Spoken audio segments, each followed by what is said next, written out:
Magandang gabi mga bossing. Gaya ng inaasahan, lusartan na naman. Wala talaga to. Anyway, ganyan talaga kung matitiis ng Pilipinong manood ng ganito, hindi manood tayo, di ba?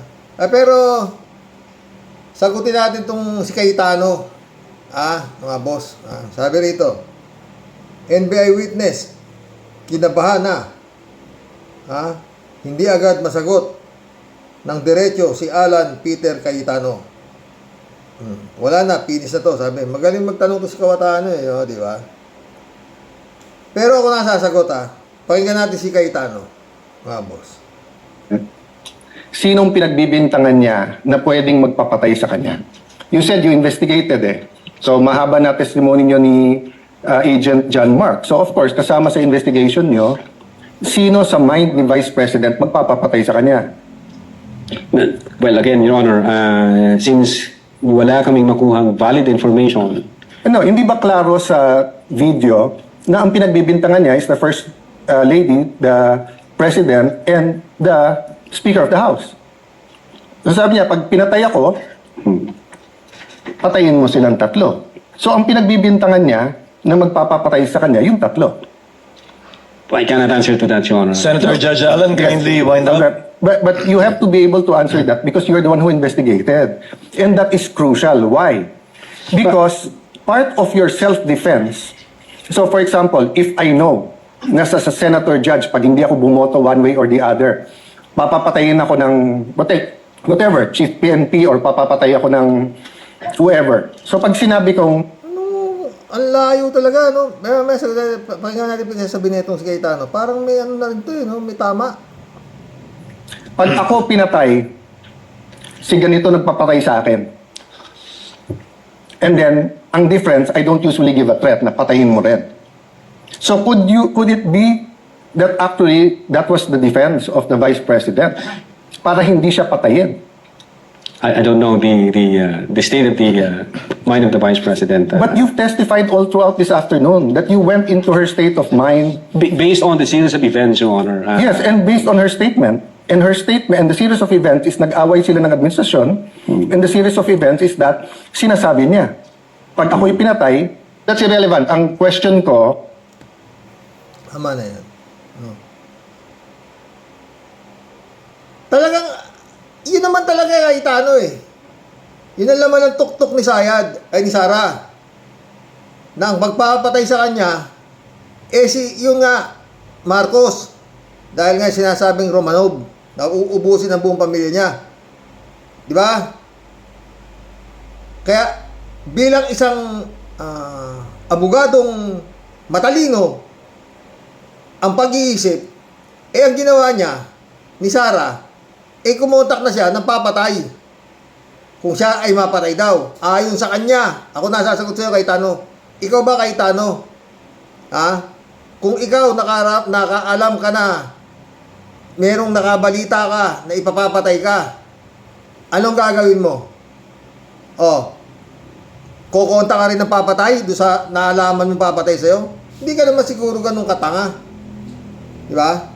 Ang dapat mong gawin, pag naalaman mo, may balita ka na, yun nga, ang alam daw ni Sara, sabi mo Cayetano na ang papatay sa kay Sara, si Marcos, si First Lady, at saka silang tatlo, ang pwedeng magpapatay sa kanya. Nuntakin mo, tatlo.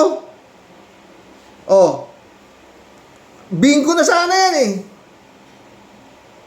Kung si Sara Duterte, nung ipinatawag ng NBI para imbestigahan yung mga pinagnangangak niya na may nagpapatay sa kanya, kaso hindi siya sumisipot. Kaya walang yung mga NBI, kung saan sila kukuha ng ebidensya, ay ayaw magsalita nitong gago na nagsasabing pinapapatay siya ni Marcos.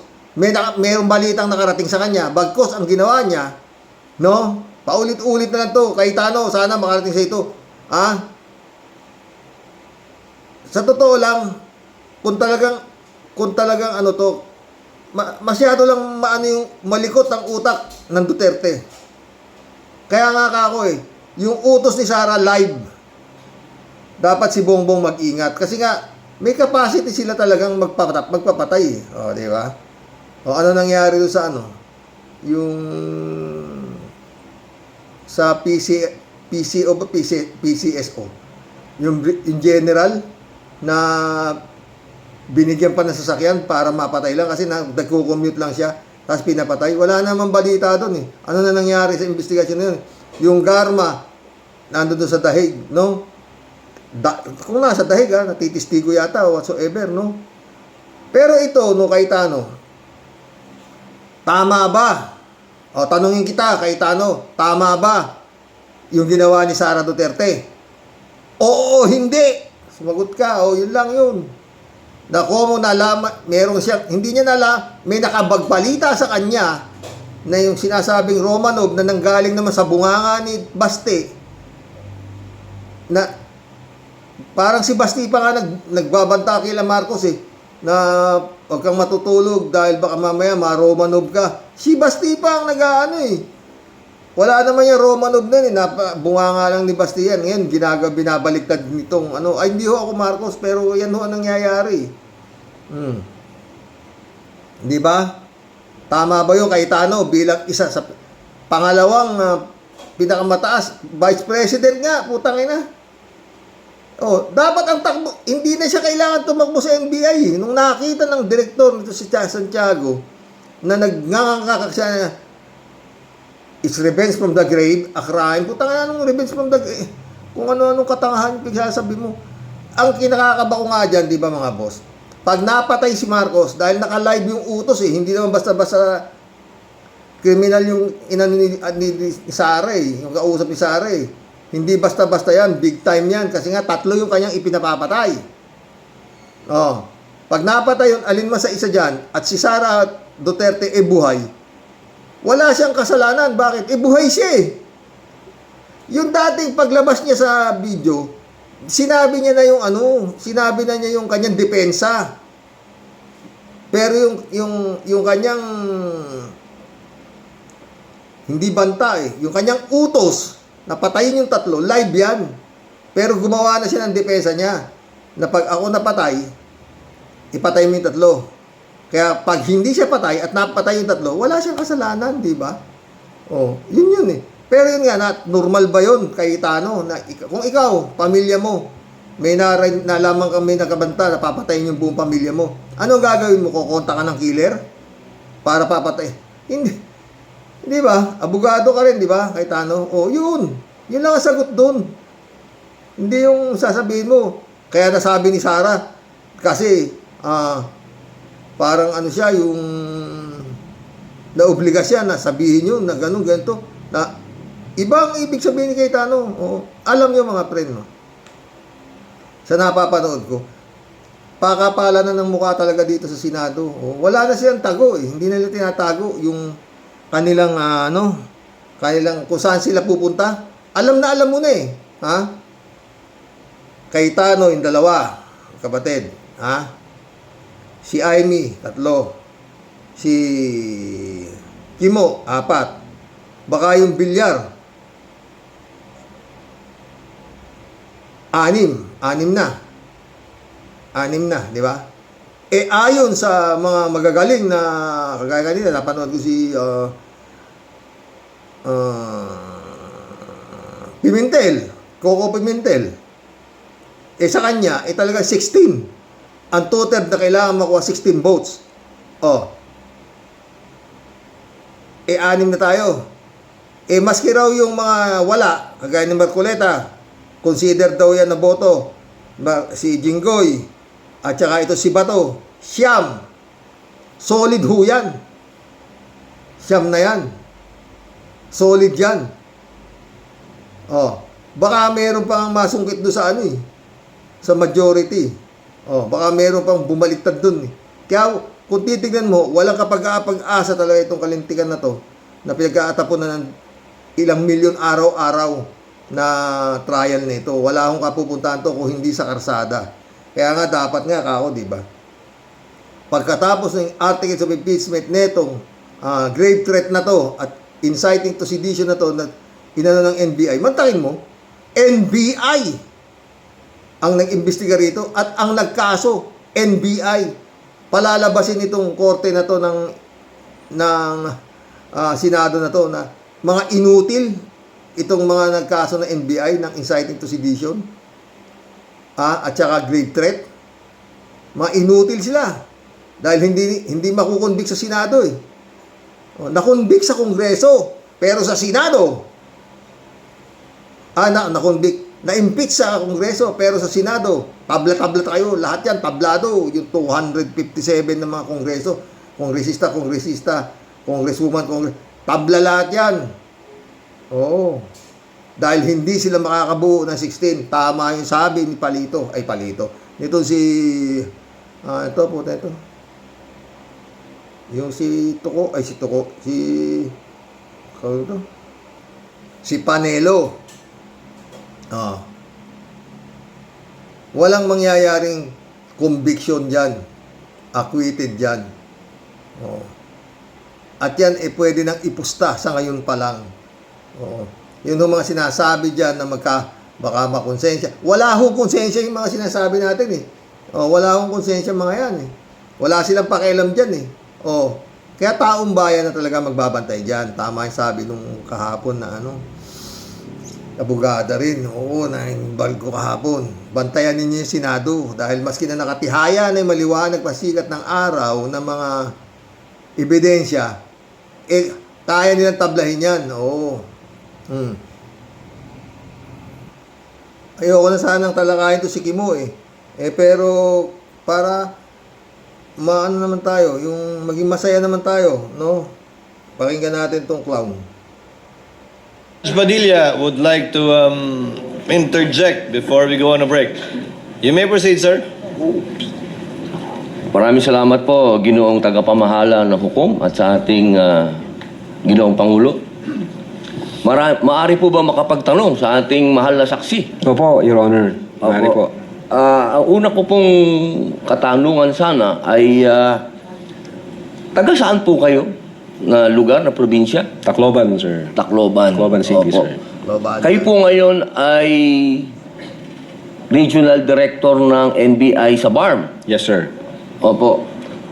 Yun po ba ay isang promosyon para sa inyo na madala sa BARM? Dahil totoo po ba na kayo ang tinatawag na Golden Boy ngayon sa NBI? I cannot comment on that po, Your Honor. Tayo na ang kimuha. Diyos ko. Dapat talaga ito mag-resign na ito. Kawawa tao rito. O tuloy mo. Kasi po ang... Nasa BARM po ako. Wala ho ako ngayon sa main office, sir. Promotion po ba yun? Yung napunta kayo sa BARM? Balita ko po kasi ilang beses na kayo na-promote sa NBI.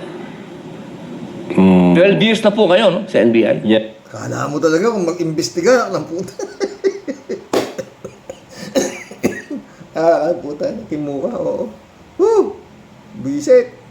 Sir. Opo. Ilang beses na po kayo na-promote? Since na pumasok ko ako sa NBI, Ano kayang relevant ng mga tanong itong gago na to? Sa grave threat. Puta, kailangan kimuha. Siguro, sa totoo lang, baka si Lito Lapid, tawa ng tawa. Oo.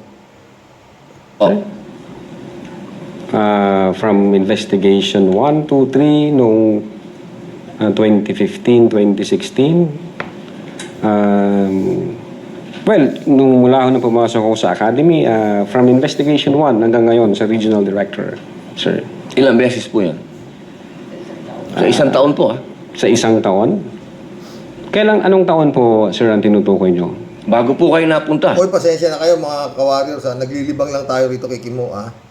Oo. Hindi ko, masakit ko sa kalooban ko to. Ginagawa ko.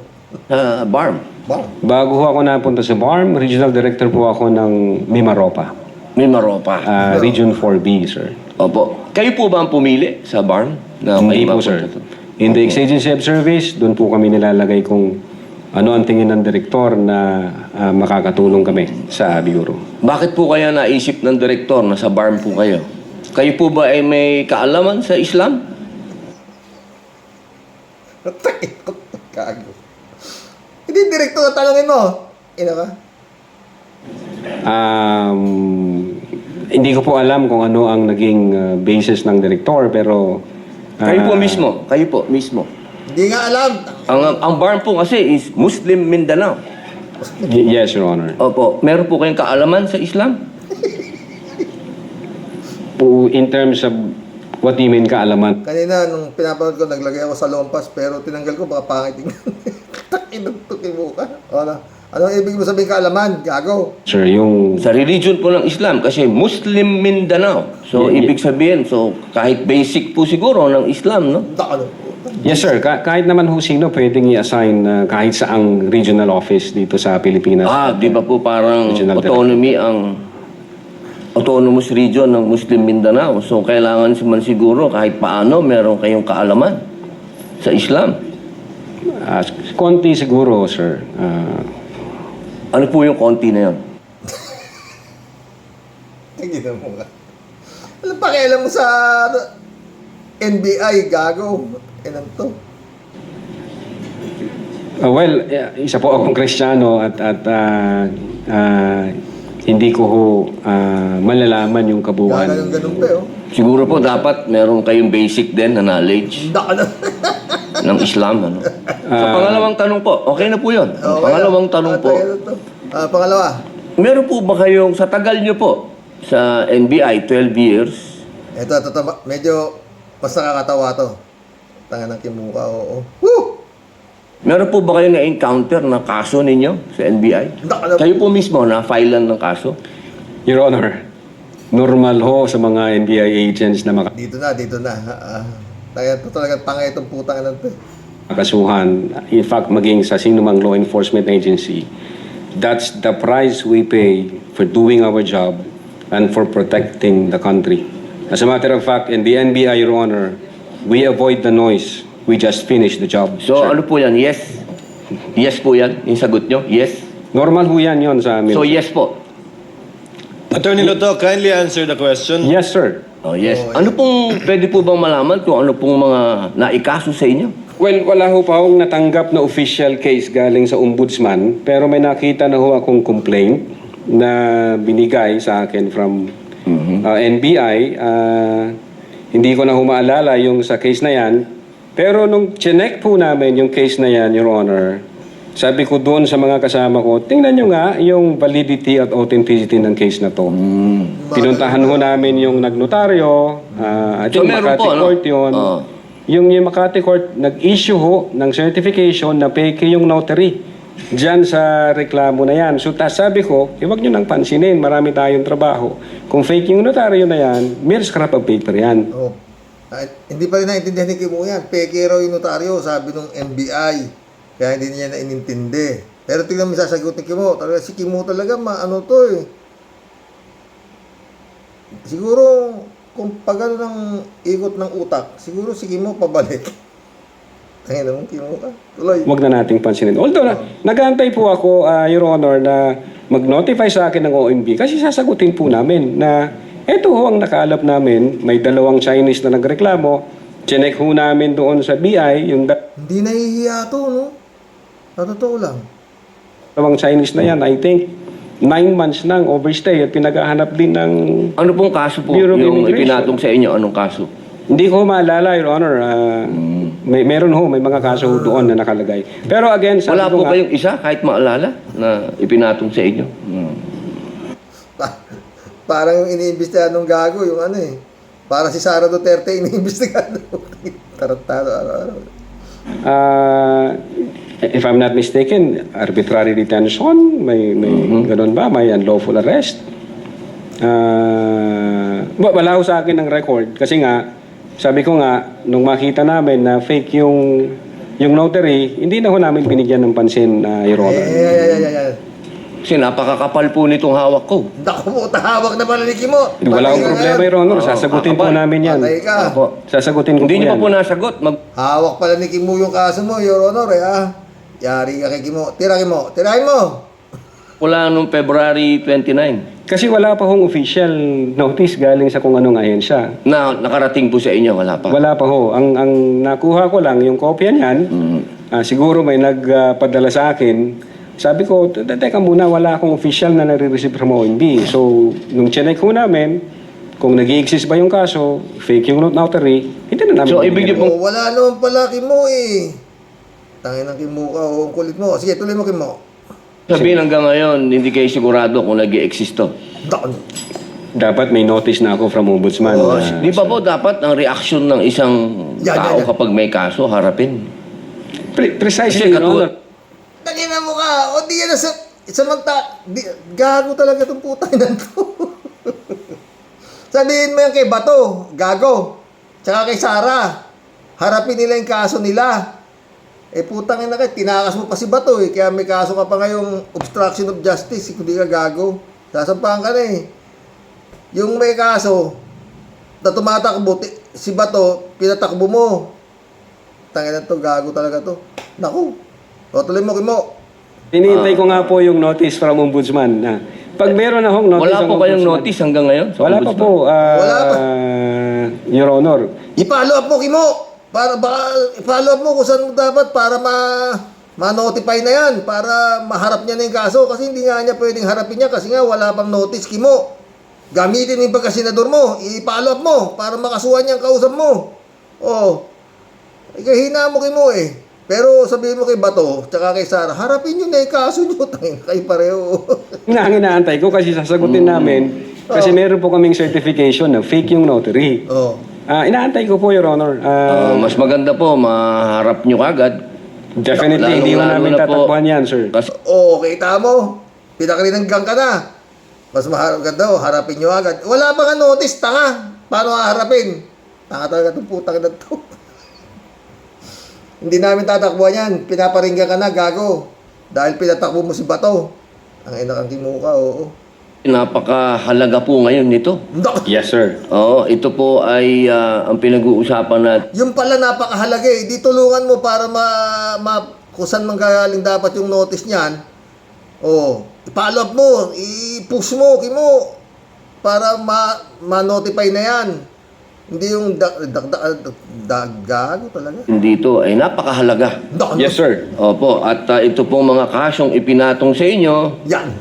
perjury, Perjury. robbery, extortion, theft. Puta, madami ah. Mainam po ito As I've said, Your Honor, in the NBI, we avoid the noise. We just finish the job, sir. Oh. Opo. Meron pa po akong tanong. May tanong pa. Pangatlo pa. Opo. Kanina po na ang ganda ng talakayan nyo tungkol sa Romanov. Eto na naman to. Kinatutarantado. Yes, sir. Opo. Alam niyo po ba yung istorya ng Romanov? At ang gaganda po ng mga sagutan ninyo, alam niyo po ba yung historical background ng Romanov? Ang alam ko lang po dyan, Your Honor, yun yung nangyari sa, I think, Tsar, kung hindi ako nagkakamali sa Eh, tsura Russia. na mukha. Russia. Opo. Sino po ba yung nakalaban ng SAR? Nakalaot ah. Si FPJ. Again, hindi ko po maalala, hindi ko po nakita yung buong... Yun. Kasi napakahalaga po malaman ng taong bayan kung sino po ang tinatawag natin na Romanov at sino yung nakalaban nila. Kasi Napakahalaga raw malaman taong bayan kung sino si Roma. Tsaka yung nakalaban. Putangin na mo, Kimo. Woo! Diyos ko. po, katabi ko, Katabi niya. ang isa sa Marcos family.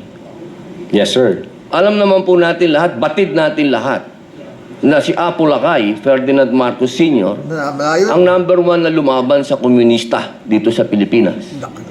Batid naman din po natin na ang nag-execute sa Tsar kay Nikolai at sa kanyang mga anak, sa kanyang pamilya, ay ang komunista. Alam mo po ba niyo? Yes, sir. Opo. Ngayon, sino po ba ang pangalawang pangulo na lumaban sa komunista? Sino po, sir? Ay di si Pangulong Rodrigo Roa Duterte. Nang ina mo. Ang balita nga eh. Yan si Rodrigo Duterte, komunista yan eh. Oh. Kilala niya si Joe Masison, di ba? Balita lang ah.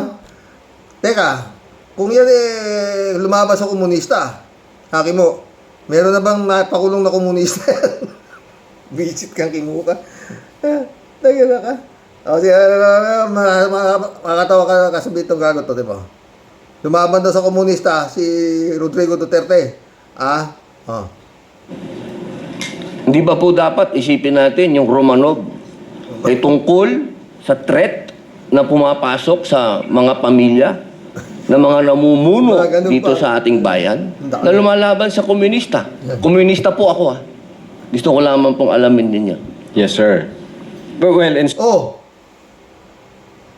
Di ba dapat arestuhin to? Inaamin niya na siya ay komunista. Di ba dapat inaaresto ang mga komunista? Teka. Sabi mo, lumaban si Rodrigo Duterte sa komunista, hayop ka. Ba't ginawa ka senador? Inamuki mo. Ba't ka ginawa senador? Gago.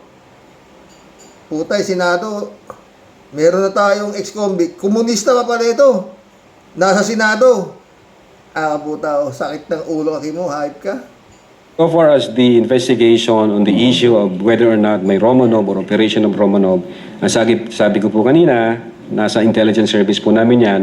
At I think ang makakasagot po niyan, Your Honor, yung director po namin. Opo, kasi nabanggit nyo kanina sa usapan po ninyo, si Baste.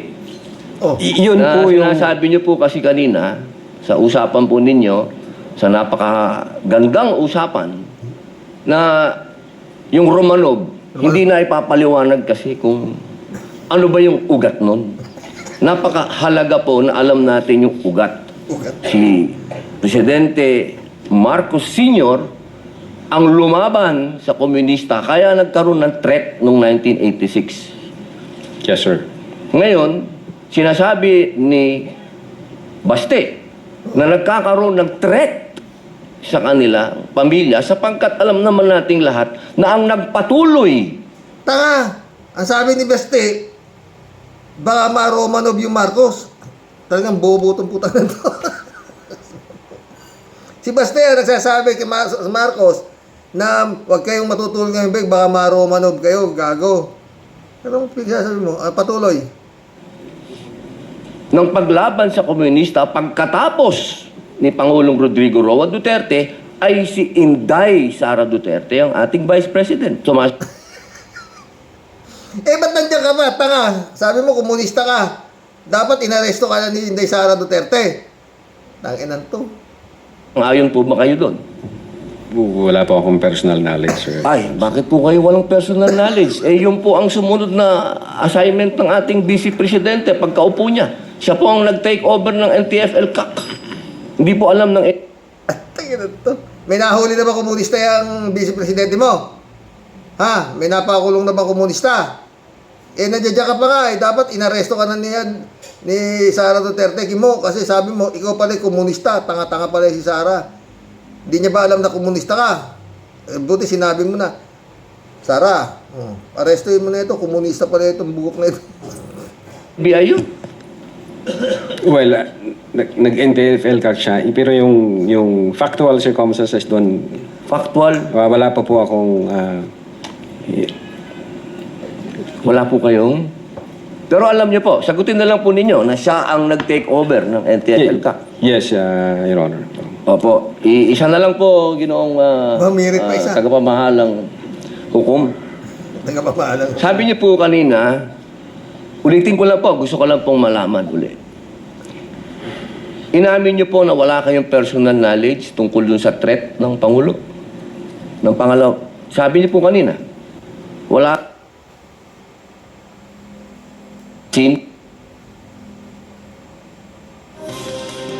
assassin o papatay sa Pangulo, ang pangalawang Pangulo?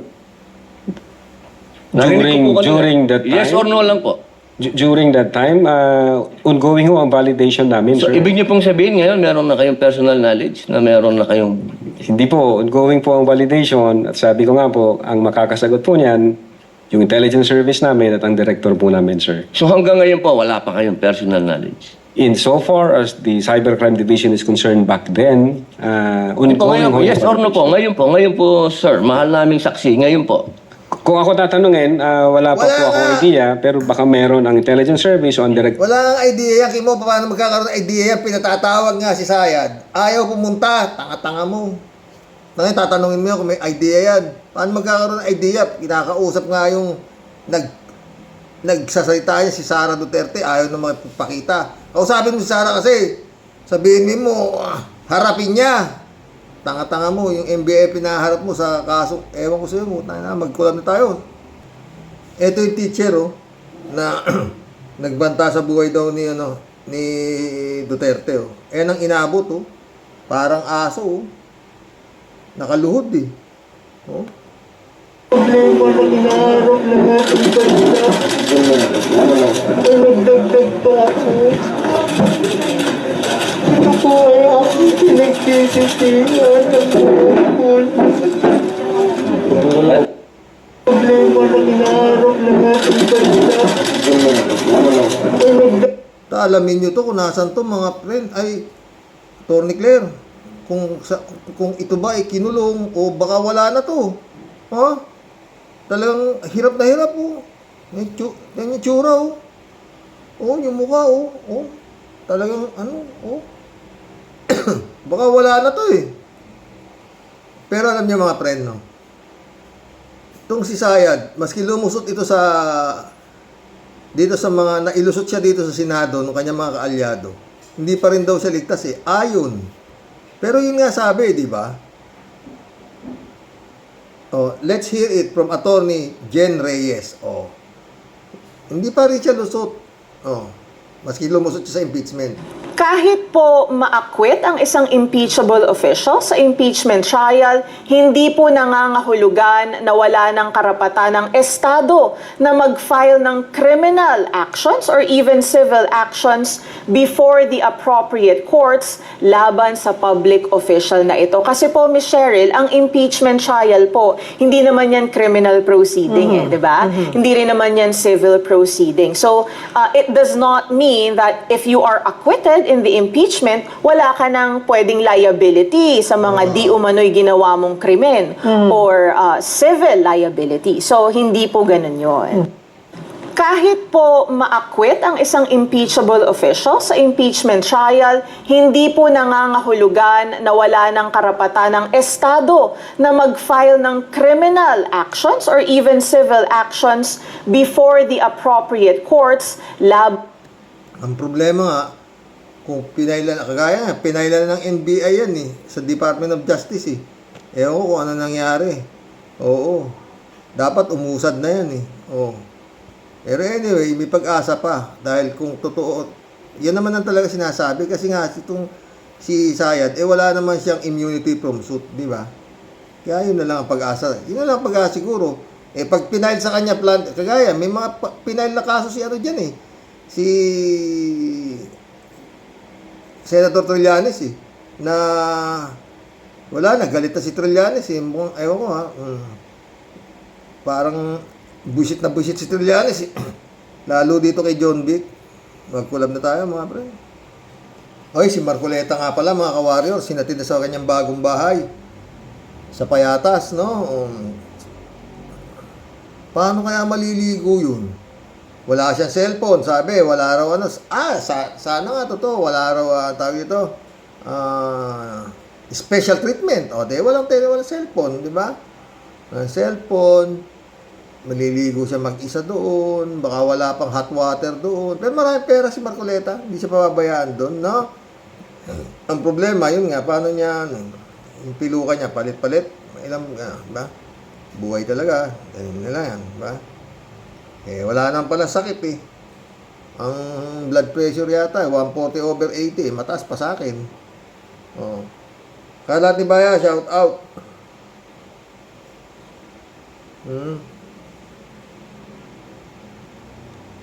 Good evening, Kasani. God bless your family, Kalat ni. Gusilito Mabait, shout out. Michelle, Edwin, Mike, shout out, my friend. Librado Ludovico, shout out. Blessed morning, Karox, and to all warriors. Dasal sa Panginoon Diyos. Hay, nako, only in the Philippines. More losartan pa. Iwas high blood. Talaga aabutin natin dito. Sige yun, akala ni Atty. Enzo Recto, magkakabutuhan na, tungkol sa paglalabas sa mga bangko-bangko ng mga kayamanan ni Sara, walang nangyari, umikot na naman ang umikot. David Ali Mendoza, good evening po, Karox. Wala naman po talaga sa tamang pag-iisip niya si Inday, si Sayad. Ewan ko nga po sa mga kababayan natin, kapag nanalo pa yan sa eleksyon, naku, David, huwag kang magsalita. Maawa naman sila sa bansa natin. Basta David, sinasabi ko sa iyo, pag si Sara ay nakatakbo bilang Pangulo, sa katakot-takot na mga ano to, inutil itong administrasyon na to. Yun lang yun. Yun lang yun. Parehas lang sila ni paring Gibbs na matakaw sa pera. Kay Gibbs, gawin daw niyang superpower ng Pilipinas. Gawin 5 piso ang presyo ng bigas. Si Sayad naman, bigyan daw siya 100 bilyon at lulutasin ang problema ng DepEd. Tapos sasabihin kulang ang 6 years para lutasin ang problema ng basic education. Parang yung tatay niya lang na inutil. Sabi, 3 months tatapusin ang problema ng droga sa Pilipinas. Tapos, magsasabi na talamak pala ang droga na underestimate niya. Yung pala, siya ang godfather at protector ng mga drug lords. Mismo. Walang yang at patakbo nga tayo ng sindikato eh. 6 na taon yan. David Ali Mendoza. Saan ka nakakita? Tangin na. Economic advisor ni Digong, putang ina, incheck. Michael Yang, drug lord pala. Tapos yung kanyang spiritual advisor, Baliw. Yan, si Kibuloy. David Ali, Karox, balita po, lilipat si Marco Beta. Nailipat na. At malamang pagkatapos ng transfer sa kulungan ng CIDG, at ipagtatanggol pa ni Nartates. At sabi na hospital arrest naman daw, ugok, porki ba senador ay may special treatment na. Malamang nabulungan na ni Babaji itong si Nartates. O baka naman napandilatan ni Marcolecta ito at natakot. Mary Lebron, shout out. No skipping ad, sabi niya. Thank you. Apolinar Tolentino, shout out. Tunga nga talaga si Robin Padilla na member ng Committee di Absuelto. Tinanong yung MBA agent at bakit naging direktor ng barn, wala nang daw alam sa Islam, sumakit ang ulo ko dito. Bakit kailangan bang maging Muslim muna bago makapagtrabaho sa Mindanao ang isang abogadong MBA agent? Bakit siya natuto lang bumasa at sumulat na naging senador na? Mantakin mo naman, senador, irrelevant ang mga tanong na hindi mo malaman kung ano ang gustong palabasin. Talagang sasakit ang ulo mo dito ang mga tanong na walang kinalaman doon sa kasong pinag-uusapan. Nakakabisit panoorin. Ako ay taong di marunong magmura. Ay, napamura tuloy ako sa buwisit talaga. Ay, Apolinar. Apolinar ulit. God bless you. God bless you, Karox. Salamat at wala mong sawang mag-vlog everyday. Nga eh. Shelly Jaser. Wala tayong magagawa, Karox. Apelyido ni Sara ay Duterte, kaya mahirap ma-impeach yan. Ang talo talaga ang mamayang Pilipino. Nakakawalang pag-asa minsan, pero kapit lang tayo sa Panginoon Diyos. Siya ang nakakaalam, Karox, ng lahat. Talagang ganun ang gagawin natin, Shirley. Rodelia Alpilor, shout out. Hello po, Sir Rox. Tama po kayo. Grabe talaga ang punyetang Inday Lustay na yan. Kaya dapat bago manood sa kaso ng demonyong Sara Madarambong, iinom muna ako ng gamot BP. Sobrang nakakasuka na talaga.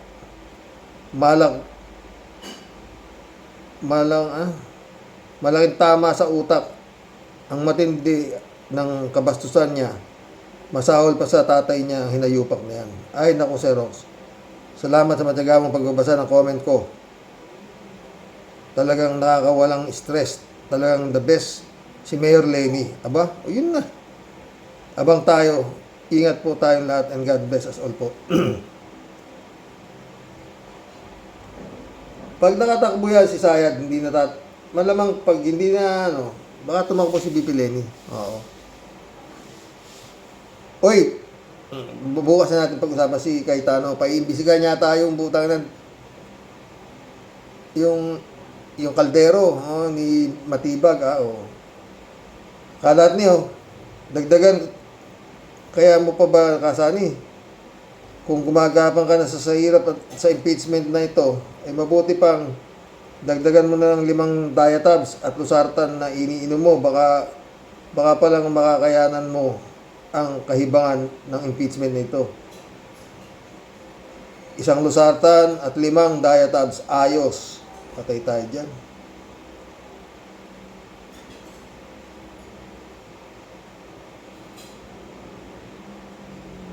Olive Monty, shout out. Rogelio Asuncion, shout out. Harox, dapat tigilan na yung impeachment trial. Sayang, pero ikulong na agad si Sayad.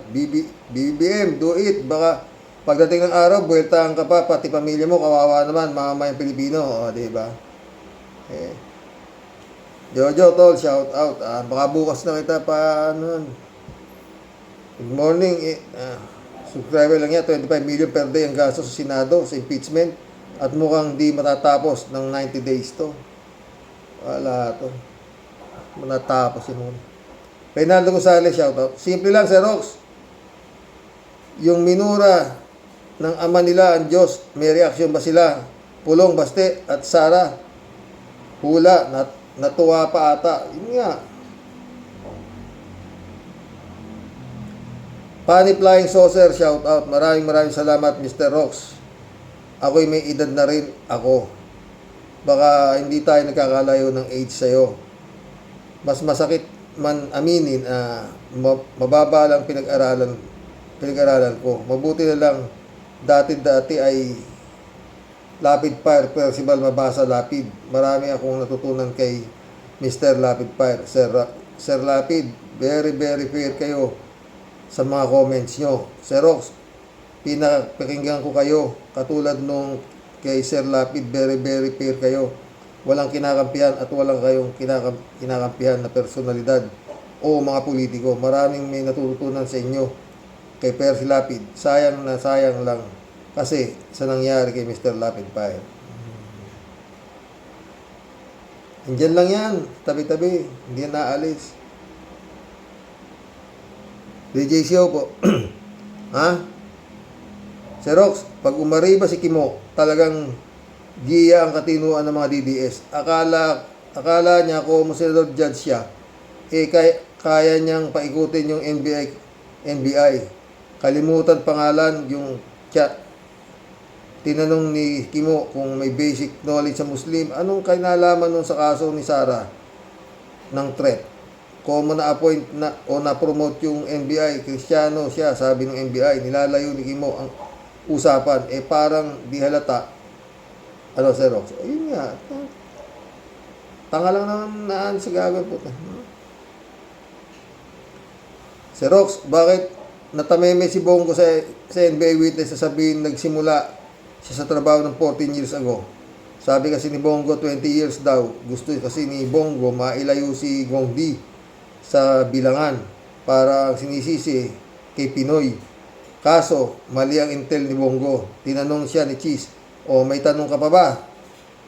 Sen Bongo, wala na po, Your Honor. Baka paluin ni Sara ulo niyang gagong yan, tatanga-tanga eh. DJ Sip, alam mo Sir Rox, wapakils naman si Bongo kay Sara eh. Di naman kasi siya ang amo ni Bongo. Pabot pa nga kay Bongo kung makakonvict si Sara dahil maipopromote niya ng todo ang kanyang malasakit program. At sa dami ng datong ni Bongo, yakang-yakan niya na magwaldas. Alam mo naman, ang mga nasa laylayan, 500 pesos lang, nagkatalo na. Totoo yan. TJ Show po. Ito ng eleksyon, puta na sako-sakong pera yung nakukunan ng retrato. Wala nangyari, di ba mata? Anong vote buying? Lantaran. May nagawa ba yung Comelec? Wala.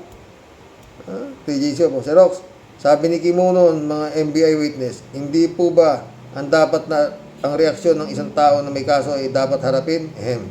Calling Senator Padilla. Bakit di po niya ginawa ito kay Bato de la Rosa? Ikaw pa mismo ang nagpatakas. Please explain. Ito sa madlang DDS O naman, kung anong pinapatuloy niya, tanga yan eh. Adelia Kuriyama. Welcome to the club. Hapon siguro to. Raymond Valencia, shoutout. Bossing, ang layo ko sa Pinas.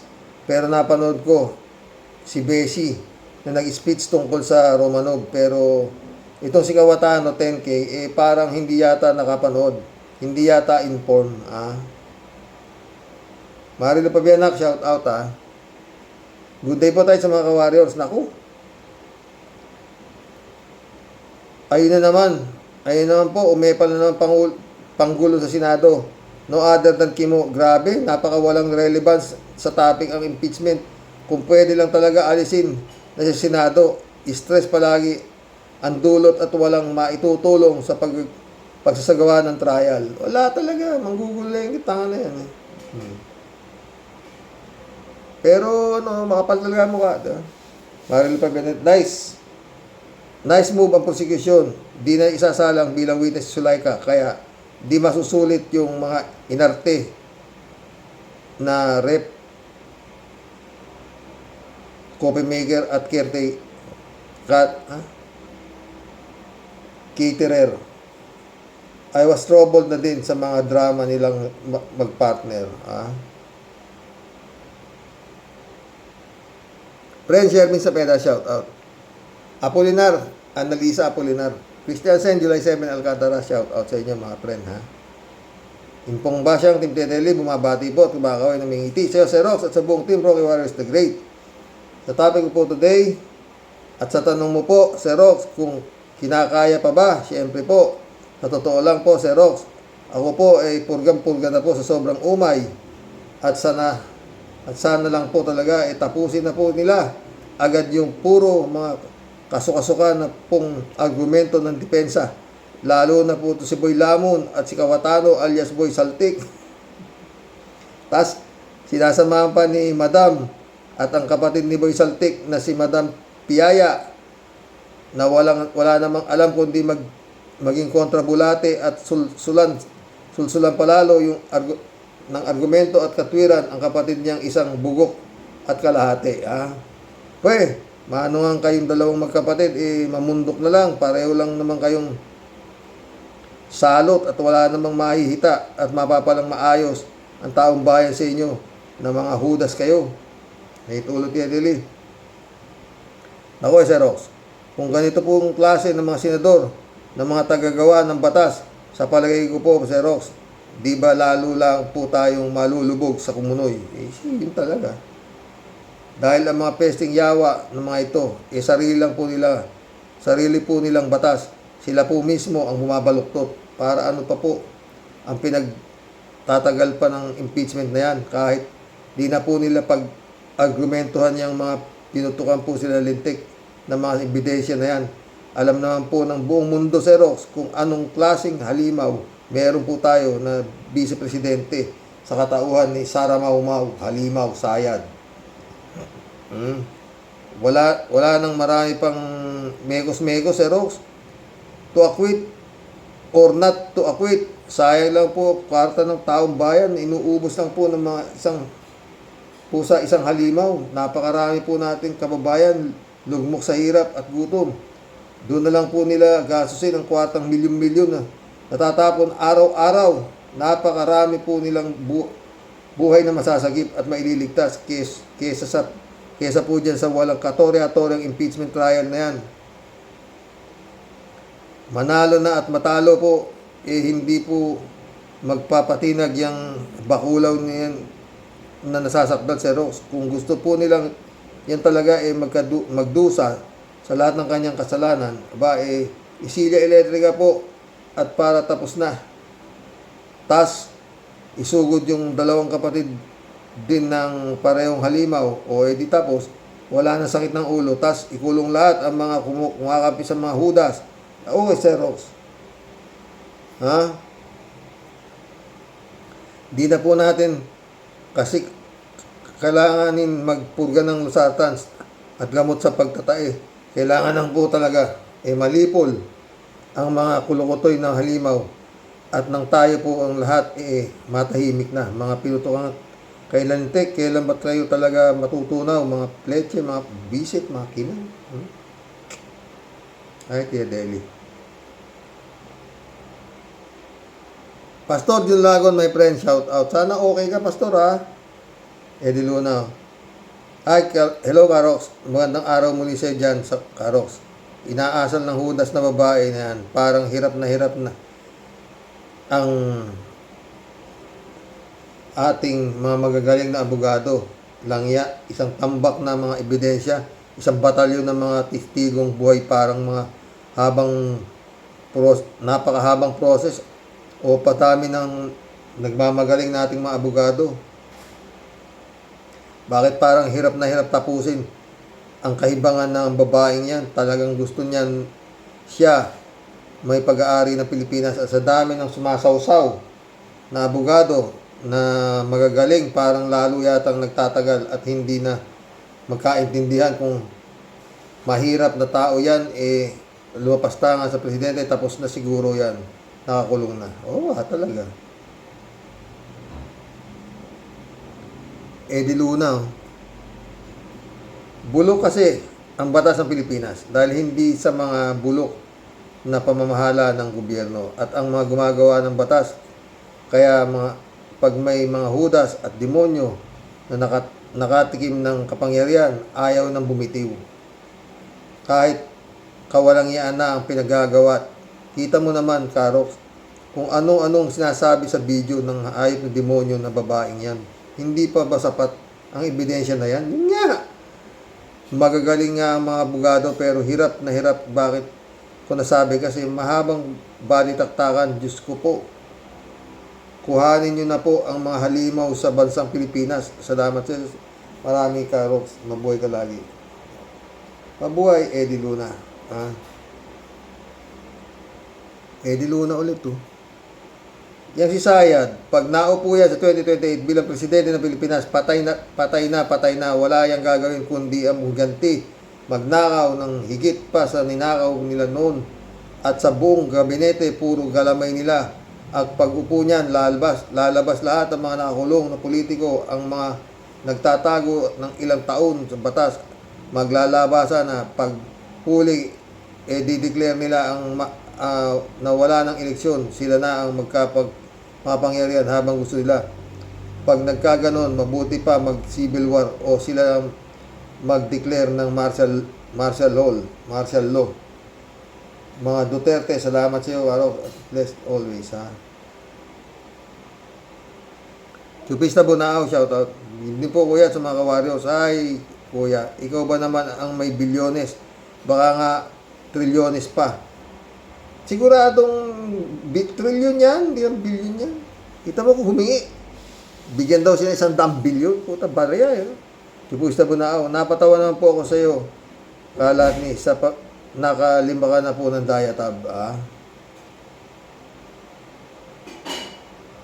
Chupista Bonao ulit. Kuya, maraming salamat po sa pagbabasa mo ng mga comments namin. Kahit na masakit sa batok mo po at likod mo, pero sa masaya ka naman po sa amin. Thank you. Ingat po tayo. God bless po. God bless, Chupista Bonao. Shout out, Dolor Garcia. Penay Bingson. Emats Kalawan anak, shout out. Mission accomplished mga boss. Brother Elias Isyo. Shout out. Good night. God bless mga friend.